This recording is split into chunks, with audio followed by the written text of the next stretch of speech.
right, who's this political maniac? Who's this political maniac? So, folks, political maniac, as always, here on the Richard Fowler Show, is your chance to engage in democracy. A real one. Tweeting us at Fowler Show with the name of the political maniac that you want to win. Now, folks, if you're not following us on the Fowler Show Twitter, we're going to need you to go ahead and do that. So, Richard A. Fowler, the human being, the private citizen, currently has almost 25,000 Twitter followers. Now, the Fowler Show is lagging behind with a mere 7,000 followers. We're going to need your assistance. Give us some love. Also, follow him on Instagram at Richard A. Fowler, Facebook.com/Fowler Show. All of these things exist. I feel as though that this what we're doing right now, this is going to be one of those Fowler Nation 15s right here. Where we just remind people that of the inequality between the two accounts. And why they should follow both of them. There you have it. Now you're a political maniac. Okay, so you're a political maniac. Guess who? It's Donald J. Trump or his campaign. So in the process of what was allegedly a website overhaul, Donald Trump's campaign website managed to delete everything that existed on it before January 2017. And now this is not a clean slate. This isn't like this is a new website. This is literally, you can go to the pages, like here's an example.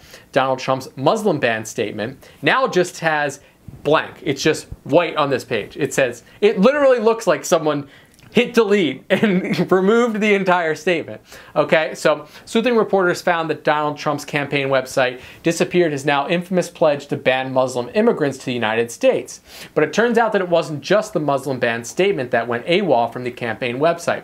Every single statement that Donald Trump's campaign made prior to January 2017 has been removed from the campaign website. Now, what's really interesting about this, and they would have let this fly under the radar forever if someone didn't find it. What else was removed? Statements, announcements, endorsements, and ads from the campaign, including Donald Trump's plan to end the opioid crisis. Why? I know why that happened. You tell us. It happened because in the ACA, they sort of removed the opioid thing completely. Like they did it in the budget bill, so there's some money in the budget bill. Right. But in the ACA, like I think opioid abuse is a pre-existing condition, so you're screwed. Isn't that Jared Kushner's job? Fix the opioid crisis. Jared is solve peace in the Middle East. Jared Kushner's like reform the criminal justice system. Jared Kushner's like the leader of the free world. I mean, he really is. I mean, it's between him and Rance Privis. Yeah, I mean, you don't really hear much about Rance. But anyway, okay, so the deletion of the entire 2016 campaign website was part of a relaunch, according to Michael Glassner, who's the executive director of the Trump campaign. Now, here's what's really interesting about Glassner's description of the new site. The new website will present fact-based information about the president's policy positions and achievements since he took office. So wait, the old website didn't have fact-based information? You know you're lying a lot when your own campaign director is reminding everyone that this new website, one of its features is going to be that we have facts this time. So, but I mean, there's a lot. I mean, there's a lot. I'm not a grammar Nazi.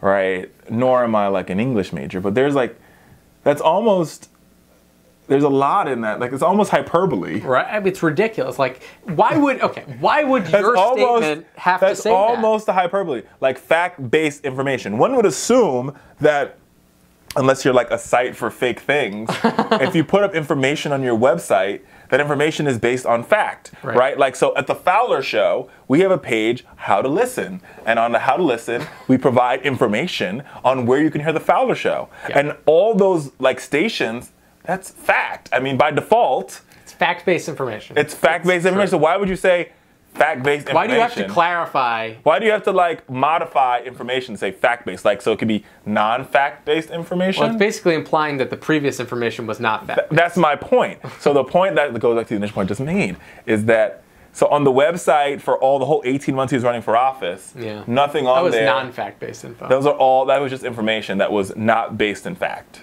It was based on feelings, right? Donald Trump has feelings. But, I mean, this is all based upon the fact that the judge that ruled down his Muslim ban literally pointed to his website and what he said, where he read the letter. I mean, so the tape will forever live, right? Where he says, Donald J. Trump. He reads off a piece of paper. Yeah, will ban all Muslims until we find out what the hell is going on. Signed, Donald J. Trump. Yeah. That's a thing. That's going to be in the history books. That's going anywhere. So, I mean, what's also interesting is, like, I don't know if the campaign thought that, like, maybe they didn't know how the internet works, but the internet remembers everything. So you can still go online right now and find the deleted content via the Wayback Machine or Google's cache feature, including some of Donald Trump's greatest non-fact-based hits, like the Muslim ban statement or, you know, Donald Trump's opioid proposal. I mean, I scratch my head because I'm confused. I scratch my head because I'm perplexed. Like, first, I still wake up every morning shocked that this man is president of the United States. Yeah, it's insane. Like, because I just don't. Insane. And I mean, it just goes to show, like, okay, so we don't care. Americans don't care. No, I mean that's part of it, but like, reality. But I mean, the other part of it for me is like in my mind, I'm just like, so wait a minute.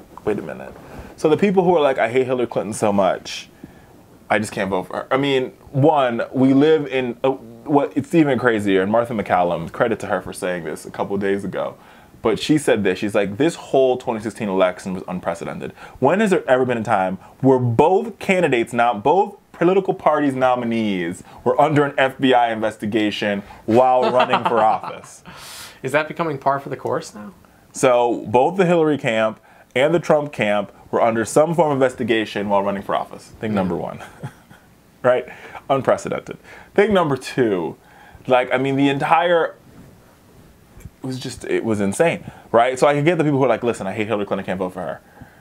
But I want to talk to those people now, like, do you really think after we're now 120 days in... Your spite vote for Donald Trump or your non-vote, was it worth it? Was it worth it? Or the people who are like, I voted for Jill Stein, like, do you feel validated? Now, yeah, I voted for Jill Stein. Like, or I voted for Jerry Johnson.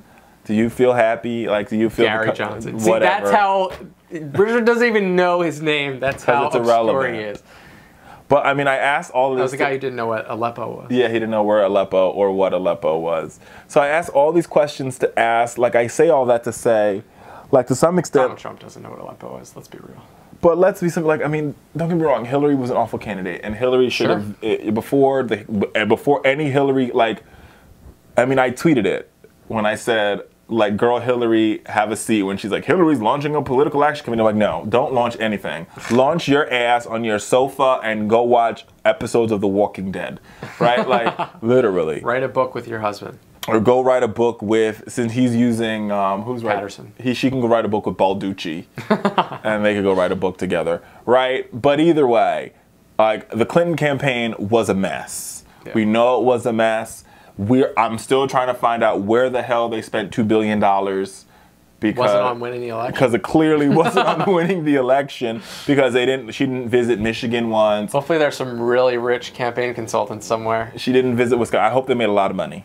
So there's all that, right? So Clinton was a bad candidate. But we elected a malignant narcissist maniac who traffics in fake news. Yeah. He creates fake news. He is fake news by definition. He is fake news by definition. So now you have Hillary Clinton, a mess. I mean, her campaign's a mess. The campaign was a mess. You have Donald Trump's a mess, and now America, we're not really better for it. Like, America, we're screwed. Yeah, folks. I mean, the free world is. All our hope now lies in Angela Merkel. And the new president, the French guy, and the new Macron. Macron. Is that his name? We're coming from the break, folks. I don't know. This is depressing.